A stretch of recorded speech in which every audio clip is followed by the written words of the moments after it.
Greetings everyone, this is Laura Hergane and you are watching Beyond 7. In this video we will talk about journaling our emotions, and I'm going to share with you how this technique or exercise, if you want to call it that, changed my life, literally. My journey with self-empowerment started a few good years ago when I heard Tony Robbins say the quality of your life is determined by the nature of your emotions, or something like that. Now, I don't remember exactly that quote, but I remember the feeling that I had. And in that moment, I felt, I had not been aware that actually I can measure the quality of my own life. So that's where my journey began. What I did, I started paying attention to how I felt on a daily basis, and for that I kept a journal of my emotions. So we're going to use 8 different emotions for the purpose of this exercise. In other words, we're going to keep it simple. Everything that you like, love, joy, happiness. Things that you dislike or hate, hurt, guilt, fear, sadness, anger, and one more, shame. So in this video, I prepared 6 different steps that you can take in order to move to the next level. I'm sharing this with you because this was probably the very first exercise that opened my eyes. This is how powerful it was. It may appear simple, and I promise you, if you follow these 6 steps, it will be simple. But it can also be irritating. It may appear easy, but in fact, you might be surprised. So let's get started. Step number 1. Set your intent. Well, how can you set your intent? First of all, you set your intent by deciding that for the next, let's say, 7 days or 14 days, and I suggest you take the 14-day period. For the next 14 days, you are going to pay attention and bring into your awareness how you feel on a daily basis. Simple, right? Well, yes, because you want to keep it simple. Now, step number 2. Here, you choose your tools. It's important, if you want to keep a journal, it's important to have the necessary tools. And I suggest you get your pen handy, or you may want to use your smartphone if you have one. And you can choose one of the apps that are available for notes taking. But if you're like me, you might want to use a planner. I keep a planner, and that's how I take notes. Or if you're an Excel person, get your Excel spreadsheet ready, because you're going to need that. Step number 3. To make things easy, you want to follow this step. Divide your day in your spreadsheet or in your planner in 4 different parts. Be surprised that at the end of the day, your memory is not there anymore. Especially if you have an intense and busy day. At the end of it, you may not remember everything, the minutiae, the detail of your emotions. So that's why I suggest this step. You basically divide your day in 4, and you will pay attention to morning, from the moment you wake up until, say, 11 o'clock. Then the next segment is noon, from 11 till 2 o'clock. Then the next segment, the 3rd segment, is afternoon, from 2 o'clock till 6 o'clock. And then you have the 4th segment of the day, which is from 6 p.m. until you go to bed.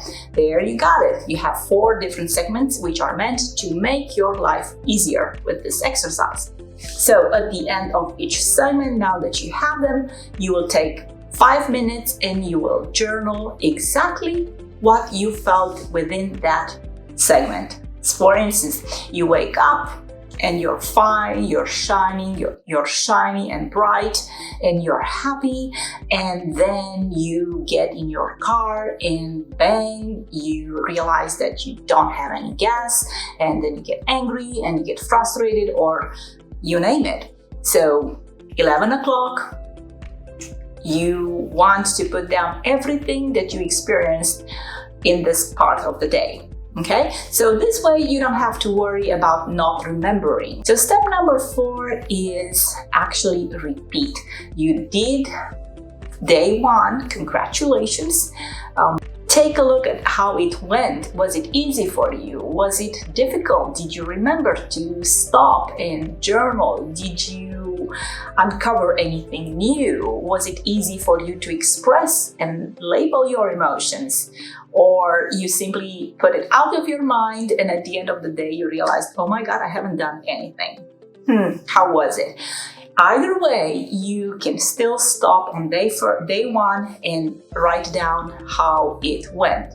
Now, if you go through day 1, day 2, day 3, day 4, and you realize that you haven't been that diligent in keeping track of your emotions, that's fine too. That's why you want to do this exercise for 14 different days, 14 days, so that you have time to get in it, to basically start to bring that awareness into your daily life.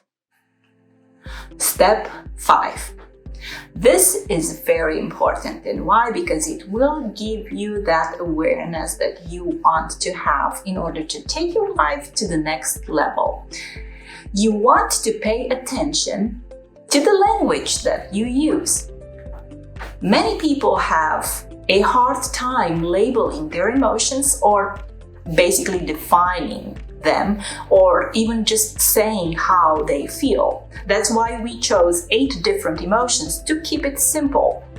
So you want to pay attention here to what kind of words you've used so far, because this is a step that kicks in maybe 2, 3, 4 days into this. And here you want to notice whether you use words that express a certain exaggeration, a certain intensity of emotion, or whether you go to the opposite end and use light words and reduce the intensity or the nature of that emotion.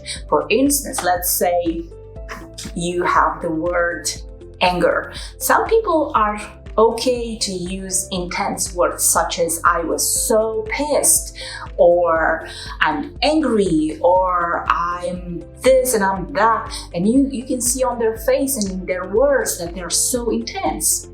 But then there are other people who don't go to intensity. They prefer to stay on the safer side, or without even judging them, they're just used to keeping it light. And instead of saying, hey, I'm angry, they might say, well, I'm just upset, or I'm a bit bitter, or I'm just frustrated.